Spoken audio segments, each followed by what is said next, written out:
नमो नमः। श्रीमद् वाल्मीकि रामायणम् अयोध्याकांडम तृतीयः सर्गः। राम को उपदेश। देशामंजलि पद्मानि प्रगृहीतानि सर्वशः प्रतिगृह्य बविद्राजा तेभ्यः प्रियहितं वचः। उन हाथ जोड़े हुए राजाओं की प्रार्थना को सुनकर महाराज उनसे ये प्रिय एवं हितकर वचन बोले।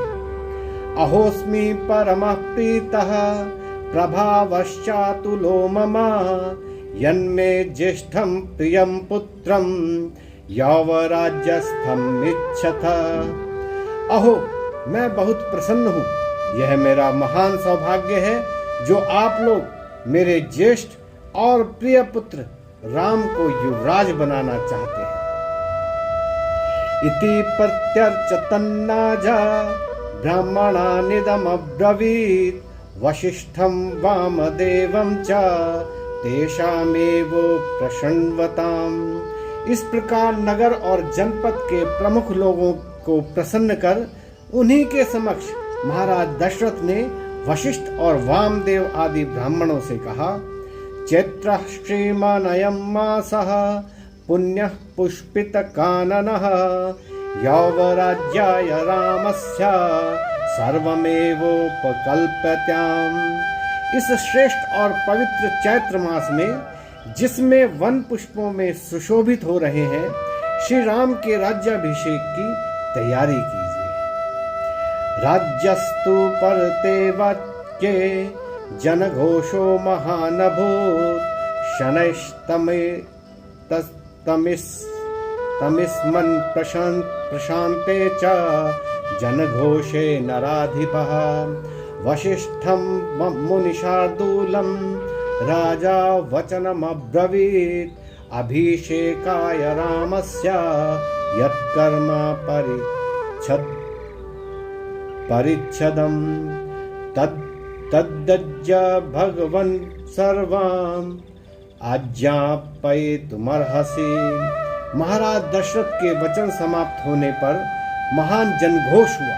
धीरे धीरे उस जनघोष के शांत होने पर दशरथ जी ने मुनि श्रेष्ठ वशिष्ठ जी से कहा, श्री राम के राज्याभिषेक के लिए जो कृत्य करने हो और जो सामग्री चाहिए उसकी आज्ञा दीजिए।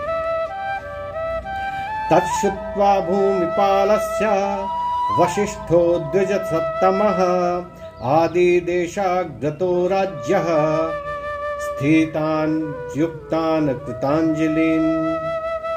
राजा का यह वचन सुन द्विजश्रेष्ठ वशिष्ठ ने राजा के सन्मुख हाथ जोड़े सावधान बैठे हुए मंत्रियों को आदेश दिया। सुवर्णादीनि रत्नानि बलेन सर्वौषधीरपि शुक्लमाल्यानि लाजांश्च पृथक् च मधुसर्पिषि आहतानि च वासांसि रथं सर्वायुधान्यपि चतुरंगबलं चैव गजं च शुभलक्षणं चामरव्यञ्जने श्वेते ध्वजं छत्रं च पाण्डुरं शतं च शातकुम्भानां कुम्भानामग्निवर्चसां हिरण्यशृङ्गं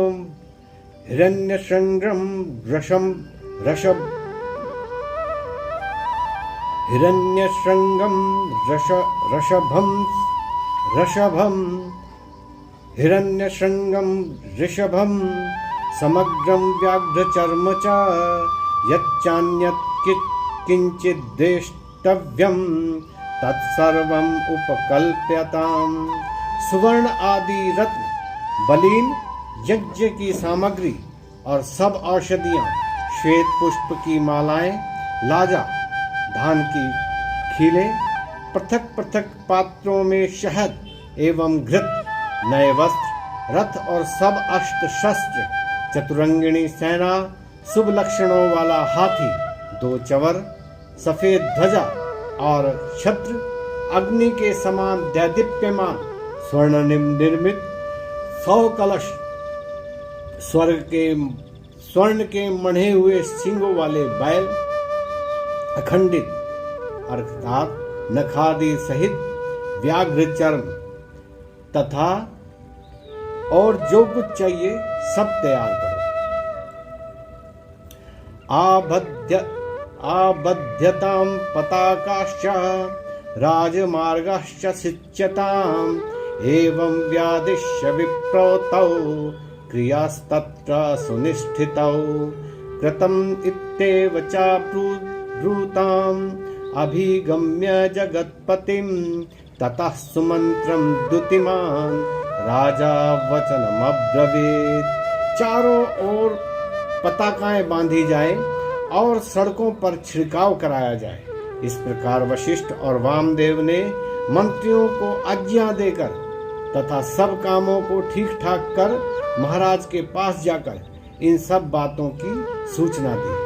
तब महातेजस्वी महाराज दशरथ ने सुमंत्र से कहा, राम कृतात्म भवता शीघ्रम आनीयतामिति सा तथेति प्रतिज्ञाया सुमंत्रो राजशासनात् रामं तत्र नयाश्चक्रे रथेन रथिनां वरं न ततर्प समायान्तं पश्यमानो नराधिपः। आप धर्मात्मा श्री राम को शीघ्र बुला लाओ। सुमंत्र तथास्तु कहकर राजाज्ञा से रथियों में श्रेष्ठ राम को रथ में बैठाकर महाराज दशरथ के पास लाया। महाराज आते हुए श्री राम को देखते देखते तृप्त नहीं होते थे। सप्रांजलिर अभिप्रेत्य प्रणतः पितुरन्तिके नाम स्वयं श्रावयन् रामो वदन्ते चरणौ पितुः। श्री राम ने महाराज के समीप जा हाथ जोड़ और अपना नाम लेकर पिता के चरणों में प्रणाम किया।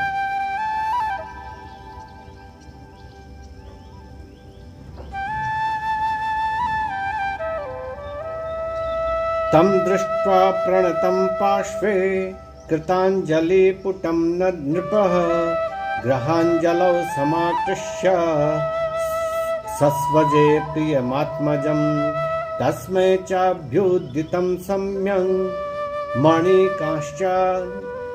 मणिकांचन भूषितं दिदेश राजा रुचिरं रामाय परमासनम। जब महाराज ने देखा कि श्री राम हाथ जोड़े हुए उनके समीप खड़े हैं तो उन्होंने राम का हाथ पकड़ उन्हें अपने गले से लगाया तथा अपने समान ऊंचे स्वर्णमय एवं रत्न जटित उत्तम आसन पर बैठने की आज्ञा दी। तदासन वरम प्राप्य व्यादीपयत राघवः स्वायेव प्रभया मेरुम् उदय विमलो रविः। उस आसन पर बैठे हुए श्री राम वैसे ही दैदीप्यमान एवं सुशोभित हुए जैसे सूर्य उदय होने पर सुमेरु पर्वत स्वयमेव प्रकाशित हो उठता है। तम पश्यमानो नृपतिस्तुतोष प्रियमात्मजं सातं सस्मितमाभ्यास्य पुत्रं पुत्रवतां वरः। पुत्रवानों में श्रेष्ठ महाराज दशरथ अपने पुत्र की ऐसी शोभा देखकर परम प्रसन्न हुए और मुस्कुराकर श्री राम से बोले, ज्येष्ठायामसि मे पत्न्यां सदृश्यां सदृशः सुतः उत्पन्नस्त्वं गुणश्रेष्ठो मम रामात्मजः प्रियः। तुम मेरी ज्येष्ठ पत्नी के अनुरूप ही मेरे पुत्र हो। तुम में सब उत्तम गुण विद्यमान है और तुम मुझे अत्यंत प्रिय हो। यतस्त्वया प्रजाश्चैमः स्वगुणैरनुरञ्जितः तस्मात् त्वं पुष्ययोगेन यौवराज्यम् अवाप्नुहि। क्योंकि तुमने अपने गुणों से प्रजा को प्रसन्न कर रखा है, इसलिए तुम कल पुष्य नक्षत्र में युवराज पद को प्राप्त करो। कामतस्त्वं प्रकृत्यैव विनीतो गुणवानसि, गुणवत्या पितु स्नेहात् पुत्र वक्ष्यामि ते हितम्। यद्यपि तुम स्वभाव से ही विनम्र एवं गुण संपन्न हो, तथा स्नेहवश मैं तुम्हारे हित की बात कहता हूँ। भूयो विनयम् आस्थाय भव नित्यं जितेन्द्रियः, काम क्रोध